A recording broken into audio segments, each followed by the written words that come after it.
નમસ્કાર વિદ્યાર્થી મિત્રો, હું જસાણી સર આપ સર્વેનું જસાણી એજ્યુકેશનમાં હાર્દિક સ્વાગત કરું છું. આજે આપણે standard 12 science physics chapter first વિદ્યુત ભાર અને વિદ્યુત ક્ષેત્ર, જેના અત્યાર સુધીમાં હર કોઈ ટોપિક આપણે લઈ લીધા, જેમ કે વિદ્યુત ભાર, વિદ્યુતીય બળ, વિદ્યુત ક્ષેત્ર, ફ્લક્સ, ટોર્ક, સતત વિદ્યુત ભાર વિતરણ, ગાઉસનો નિયમ, એની એપ્લિકેશન પહેલી અને બીજી. અત્યારે આપણે આ લાસ્ટ ટોપિક એટલે કે ગોળાકાર કવચ.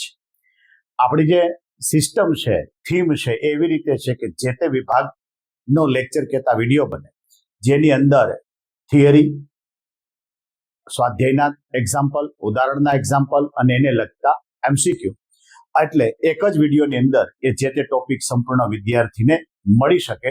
તો જોઈએ આજે આપણે પહેલા ચેપ્ટરની અંદર લાસ્ટ ટોપિક કહેતા ગાઉસની એપ્લિકેશન ત્રીજી, ગોળાકાર કવચ. કેવી રીતે ક્વેશ્ચન પૂછાઈ શકે? તો કે સમાન વિદ્યુત ભારિત ગોળાકાર કવચ. ગોળાકાર કવચ એટલે પોલો ગોળો થાય, લીધે ઉદ્ભવતા વિદ્યુત ક્ષેત્રનો સૂત્ર મેળવો. હવે એમાં ખરેખર 3 કન્ડિશન છે, પણ આપણે જોવાની મેન 2 છે.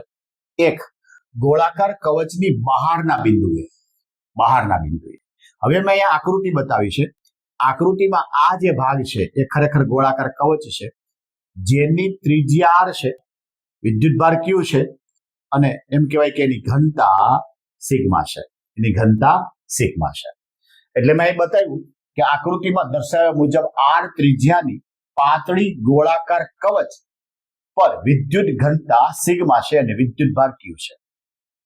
આ કવચના કેન્દ્રથી, આ કવચનું કેન્દ્ર, આના કેન્દ્રથી આ r જેટલા અંતરે બિંદુ p છે. બિંદુ p છે અને ત્યાંનું મારે વિદ્યુત ક્ષેત્ર મેળવવાનું છે. તો જોઈએ કે r ત્રિજ્યાના ગાઉસિયન ગોળાકાર સપાટી પરના બધા જ બિંદુ સમતુલ્ય છે. આમાં દરેક જગ્યાએ જુઓ તો એમ કહેવાય કે દર બિંદુઓ કેવા છે? સમાન છે. હવે અહીંથી સમાન અંતરે લ્યો તો આ વિભાગ જુઓ તો આ દરેકનું અંતર કેવું છે? સમાન. જેના કારણે એમ કહેવાય કે ત્યાં ક્ષેત્ર કેવું હોય? સમાન. તો આને સમતુલ્ય કહેવાય. આને શું કહેવાય? સમતુલ્ય કહેવાય. એટલે ગોળાકાર સપાટી પરના બધા જ બિંદુઓ સમતુલ્ય હોવાથી વિદ્યુત ક્ષેત્ર કેવું છે? સમાન છે. આથી દરેક બિંદુએ વિદ્યુત ક્ષેત્ર E અને એનો પૃષ્ઠ સદિશ કહેતા ક્ષેત્રફળ ડેલ્ટા S એ બે કેવા છે? સમાંતર થાય છે. અહીંયા દરેક બિંદુ આગળ આવી રીતે આમ જુઓ તો આ ડેલ્ટા S સમાન થાય. અહીંયા પણ એવી જ રીતે હોય છે. તેથી ફ્લક્સ, ડેલ્ટા ફ્લક્સ એટલે સૂક્ષ્મ, is equal two E delta S cos 0. સમાંતર એટલે 0 ડિગ્રી થાય. માટે આપણો આન્સર આવ્યો E ડેલ્ટા S. માટે કુલ ફ્લક્સ જો મારે જોતું હોય તો એમ કહેવાય કે કુલ ફ્લક્સ જોવું હોય તો મારે સંકલન કરવું પડે અથવા તો સિગ્મા કરવું પડે. સદિશ E ડોટ ds માટે E ds માટે સંકલન કોનું થાય? ds. એટલે એનું ક્ષેત્રફળ કેટલું થઈ ગયું? S થઈ ગયું. માટે flux is equal two E ગુણ્યા 4πr². અહીંયા ખાસ ધ્યાન રાખવાનું છે કે આ જે ફ્લક્સ મેળવવાનું છે એ જે તે બિંદુ આગળનું મેળવવાનું છે. બિંદુ આગળ નું જે કઈ અંતર છે કેન્દ્રથી લઈને બિંદુ આગળ એ સ્મોલ r છે, એટલે અહીંયા 4πr² આવશે. ગૌસનો જે નિયમ હતો એ આવો છે કે flux is equal to sigma q upon epsilon 0. માટે q upon એપ્સિલોન 0 માટે q is equal to sigma a, કારણ કે sigma is equal two q upon a. અહીંયા ફરીથી ક્ષેત્રફળ આવ્યું. આ જે ક્ષેત્રફળ છે 4πr² છે, કેપિટલ R. શું કામ? કે એ કવચનું લેવાનું છે, કારણ કે જે કઈ વિદ્યુત ભાર છે એ ઘેરાયેલો, કવચ વડે ઘેરાયેલો હોવો જોઈએ. માટે 4πr² સિગ્મા અપોન એપ્સિલોન 0. માટે ફ્લક્સની મેં કિંમત મૂકી, સંકલન EDS, આ બાજુનો ભાગ એમનો. માટે EDS એટલે શું આપણને મળ્યું? E 4πr small r² is equal to 4π capital R² sigma upon epsilon 0. આ બંને બાજુથી 4π ઉડી ગયા. માટે E ને કરતા બનાવો તો આ બાજુ વધ્યું છે સિગ્મા અપોન એપ્સિલોન 0, આ કેપિટલ R², આ બાજુથી આ છેદમાં ગયો એટલે સ્મોલ r². હવે અહીંયા સિગ્માની કિંમત ફરીથી મૂકો. Sigma is equal two q upon a, એટલે 4πr². મેં અહીં કિંમત મૂકી એટલે q upon 4πr² epsilon 0 r² છેદમાં સ્મોલ r². માટે r² ઉડી ગયા. માટે q ના છેદમાં 4π એપ્સિલોન 0 ઇન્ટુ r². હવે આ 1 અપોન 4π એપ્સિલોન 0 એટલે એટલો જે ભાગ છે એ તમારો k બને. માટે સૂત્ર બની ગયું કે q અપોન r², જે આપણું મૂળ વિદ્યુત ક્ષેત્રનું સૂત્ર હતું.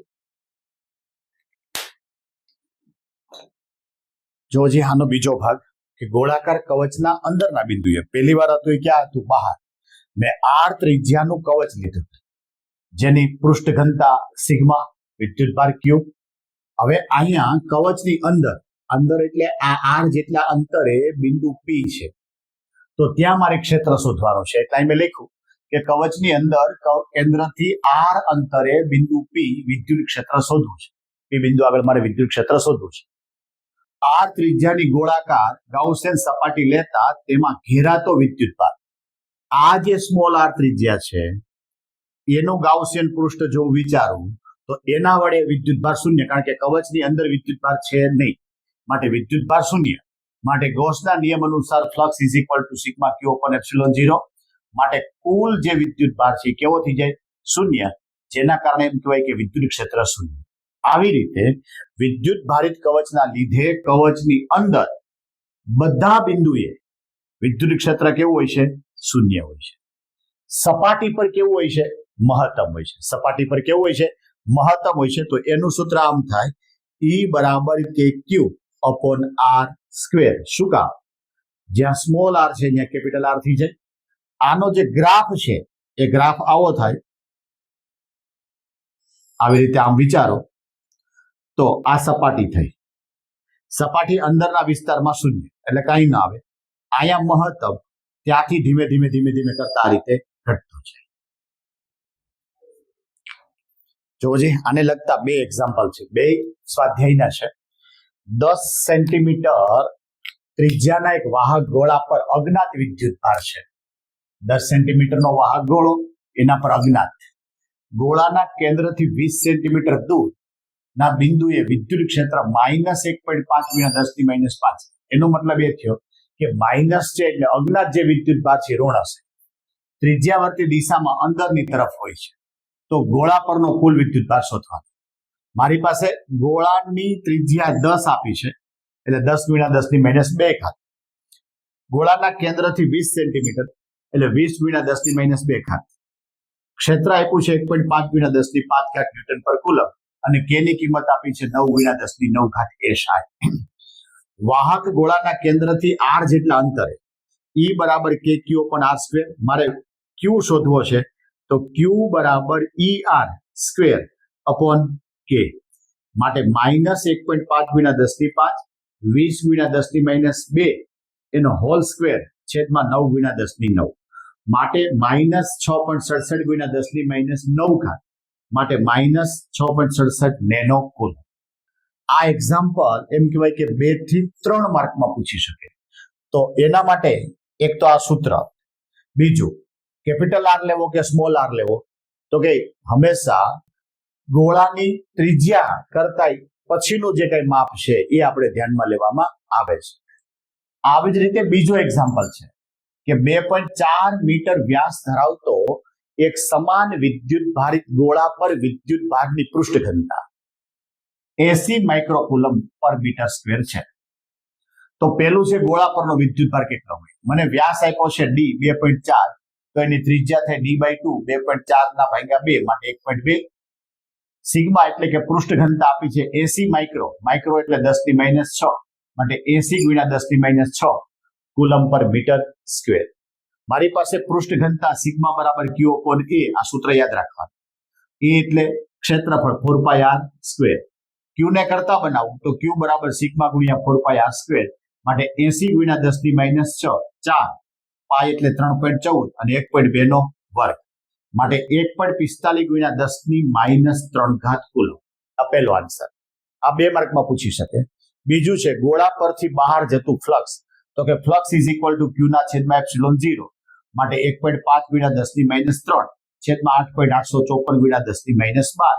માટે 1.64 × 10⁸ ન્યૂટન મીટર સ્ક્વેર પર કુલમ. આ એક્ઝામ્પલ પણ 2 અથવા તો 3 માર્કમાં પૂછી શકે. તો આ જે છેલ્લો ટોપિક હતો આ ચેપ્ટરનો, એ પણ આપણે એમ કહેવાય કે બોર્ડમાં જે રીતે પેપર ચેક થાય છે એમાં જેટલું જોઈએ છે એ જ રીતે આપણે થિયરીને એક્ઝામ્પલ સમજાવવા માટેનો પ્રયત્ન કર્યો છે. તો આખું ચેપ્ટર આપણે ટોપિક વાઇઝ લીધું છે અને એ ટોપિકની અંદર એમ કહેવાય કે એની થિયરી, સ્વાધ્યાયના એક્ઝામ્પલ, ઉદાહરણના એક્ઝામ્પલ અને MCQ. તો ઘણા બધા વિદ્યાર્થીના વિડીયો ફાયદાકારક બને એ માટે અમારી જે ચેનલ છે એ ચેનલને લાઈક, શેર અને સબસ્ક્રાઇબ કરવાનું ભૂલતા નહીં.